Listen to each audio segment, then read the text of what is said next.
Clarke had worked as a forest ranger near the town of Lakewood for nearly 15 years, and his cabin stood at the edge of a remote trail far from any paved road or neighbor. Every morning he walked into the woods with a radio that no longer worked and a rifle he had never fired at anything but a warning sign, and the forest was his only companion. The tall pines whispered in the wind, the muddy path beneath his boots told him stories of deer and foxes and the occasional lost hiker, but on a cold autumn morning the forest told him a different story. Clarke found a trap, an old steel jaw trap that was rusted and illegal, hidden under a layer of dry leaves near a fallen log. He crouched down and examined it carefully, noticing that the trap had not been set for animals. Inside the closed jaws, wrapped in a piece of torn cloth, lay a pocket watch that was silver and tarnished with age, its glass face cracked. Clarke picked it up and turned it over, finding a date scratched on the back, November 12, 3 years ago. He opened the watch carefully, and the hands had stopped at 3:47. Then he saw the bone, a few inches from the trap and half buried in the soil. It was a long bone, pale and dry, chewed at one end by small animals, and Clarke knew bones because he had found deer skeletons and bird remains before, but this was not an animal. He dug carefully with his hands, exposing more of the bone, but he did not dig further because he understood what this meant. Someone had died here, someone had been buried badly, and the trap had been placed as a marker or a warning. Clarke looked around, and the forest was silent with no birds, no wind, just the heavy weight of a secret. He stood up and wiped the dirt on his pants, thinking that he could call the police, but the radio was dead and the nearest phone was miles away. He could leave the watch and walk back to report it, but something stopped him because Clarke was a man who lived by rules. The rules said to report any evidence of a crime immediately, but the rules did not explain why the trap had been placed so carefully or why the watch had been left inside it like an offering. He decided to bury the bone again, covering the shallow hole with leaves and branches to make it look untouched, and then he slipped the pocket watch into his jacket and walked back to his cabin. That night he sat at his wooden table staring at the watch, but the date meant nothing to him because he did not know anyone who had gone missing in Lakewood. He searched his memory for missing person notices, found nothing, placed the watch on a hook near the door, and went to sleep. 1 week passed, and Clarke patrolled the forest every day, avoiding the area where he had found the bone and telling himself he would report it soon, but he did not. The watch stayed on the hook, and then the hunters arrived. It was a gray afternoon when 3 men stepped out of a pickup truck at the edge of Clarke's property while Clarke was splitting wood near his cabin. He saw them from a distance. The first man was tall and broad-shouldered with a thick beard and cold eyes, carrying a hunting rifle over his shoulder. The second man was younger and thin with nervous hands that touched everything, and the third man was older with gray hair and a calm face that hid something unpleasant. Clarke set down his axe as the tall man approached and introduced himself as Boyd without smiling, saying they were looking for a friend who had come to these woods 3 years ago and never returned. The friend's name was Paul, and Boyd pulled a photograph from his pocket showing a man with a kind face and a red cap. Clarke looked at the photograph and shook his head, saying he had never seen that man, and Boyd asked if Clarke had found anything strange in the forest like a personal item, a piece of clothing, or any sign of a camp. Clarke said no, the forest was quiet, people got lost sometimes but he had not found anything.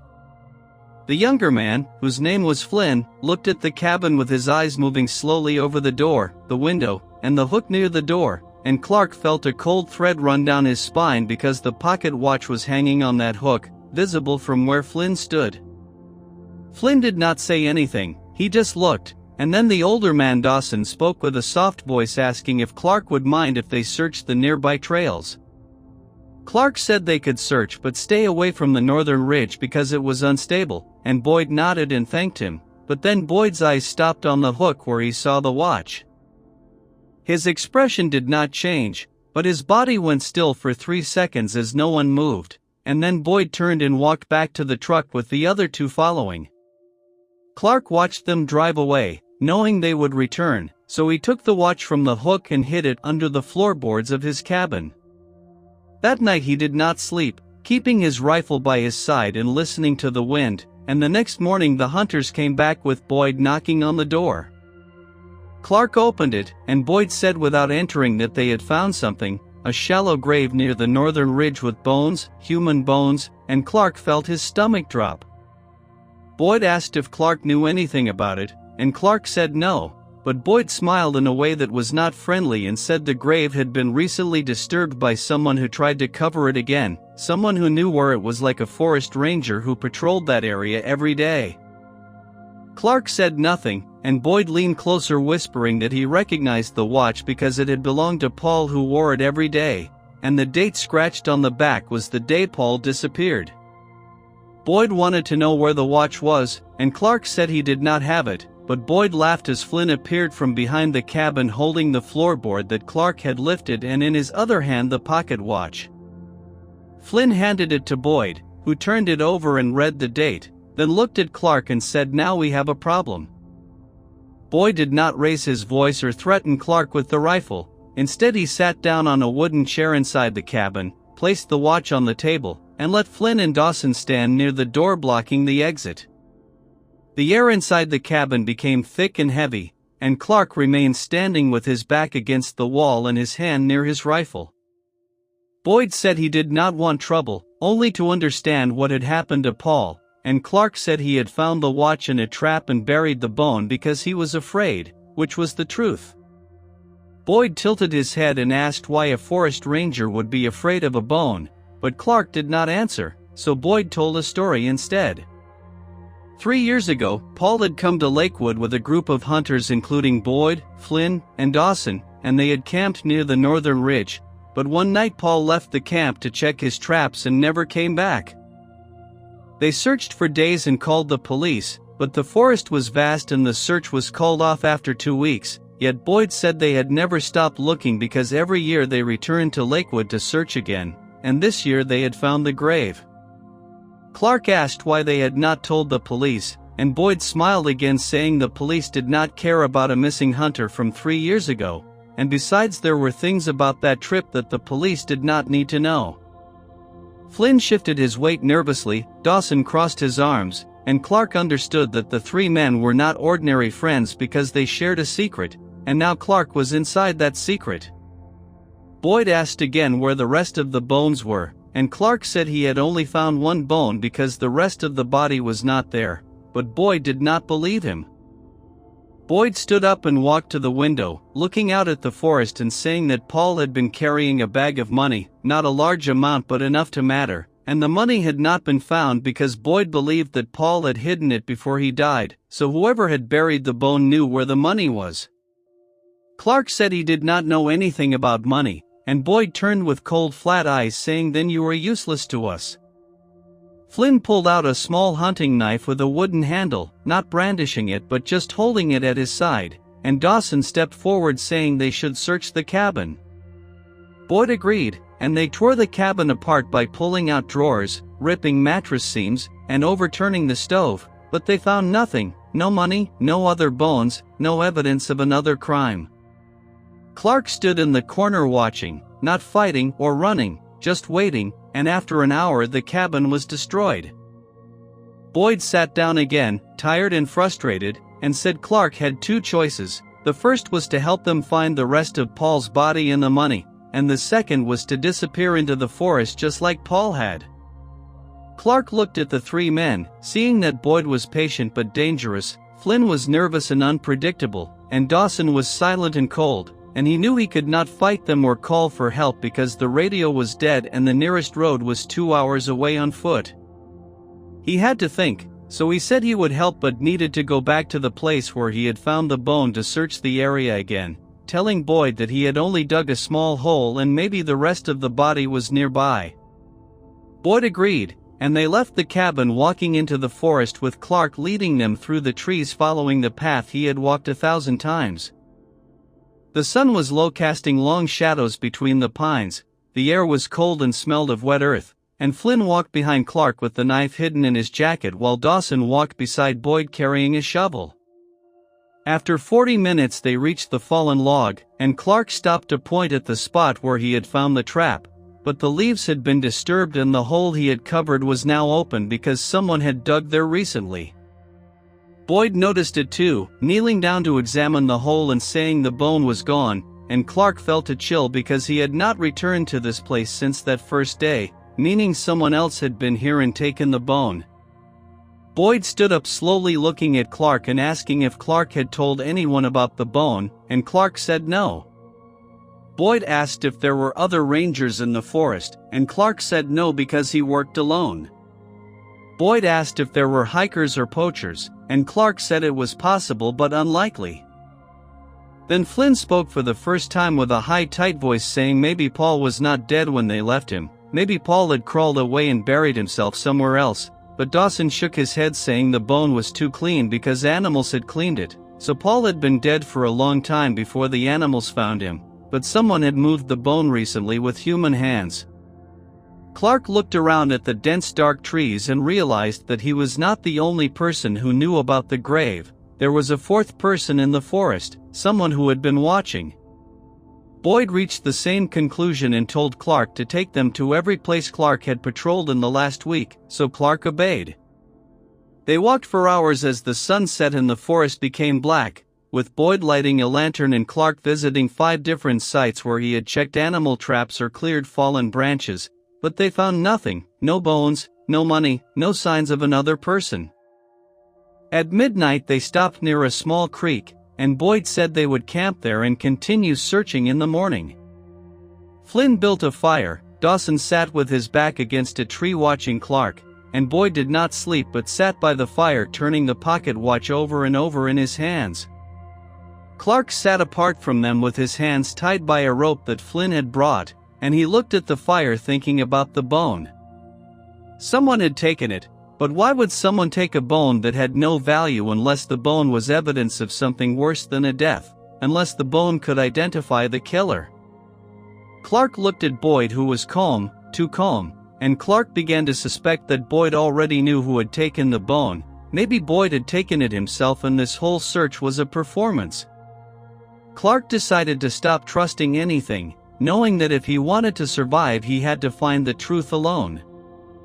At dawn, Clarke pretended to be weak from the cold, slumping against a tree and closing his eyes, and Flynn untied the rope to let him stretch his arms. In that moment Clarke moved, pushing Flynn into the fire and running into the trees as Boyd shouted and Dawson fired a rifle shot that tore bark off a pine. Clarke did not look back, he ran deeper into the forest, jumping over roots and dodging branches, knowing every trail, every hollow log, and every dry creek bed while the hunters knew nothing.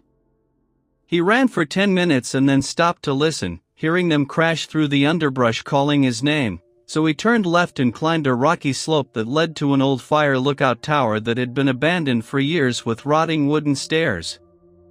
Clarke climbed anyway, reaching the top and hiding behind a rusted railing from where he could see the forest below as Boyd, Flynn, and Dawson spread out in a line searching methodically. They were good hunters, but Clarke was not an animal, he was a man who knew how to disappear, so he waited. Hours passed, the sun rose higher, and the hunters grew frustrated, beginning to argue with voices faintly carried by the wind. Flynn wanted to burn the forest, Boyd said no, Dawson wanted to go back to the cabin and wait, and Boyd refused. Then Boyd did something unexpected, he raised his voice and called out to Clarke, saying he would make a deal because he did not care about the money anymore and only wanted the watch back. Clarke did not believe him, but he needed to know more, so he climbed down from the tower slowly and moved closer through a thicket of bushes. From his hiding spot he saw Boyd holding the pocket watch and opening it to remove the back cover, revealing a small folded piece of paper inside. Boyd unfolded it and read it silently, then handed it to Dawson, who read it and nodded. Flynn asked what it said, and Boyd said it was a confession written by Paul before he died, explaining that Paul had witnessed something. He had seen Boyd and Dawson bury a body many years ago in another state. Paul had kept the secret for a decade, then decided to tell the police, and the night he disappeared Boyd had followed him into the woods and hit him with a rock. Paul had not died immediately. He had crawled into the trap, written the confession on a scrap of paper, hidden it inside the watch, and then died. The bone Clarke had found was Paul's arm bone, but the rest of the body was somewhere else because Boyd had returned later to bury Paul properly but had been interrupted by a group of hikers, so he left the watch inside the trap as a marker to find the body again, but he never came back until now. Clarke understood everything. Boyd had not been searching for a friend, he had been searching for the watch because the watch contained the confession, and now Clarke had heard the truth. He stepped out of the bushes, and Boyd saw him raising the rifle, but Clarke did not run, saying calmly that there were two ways this could end.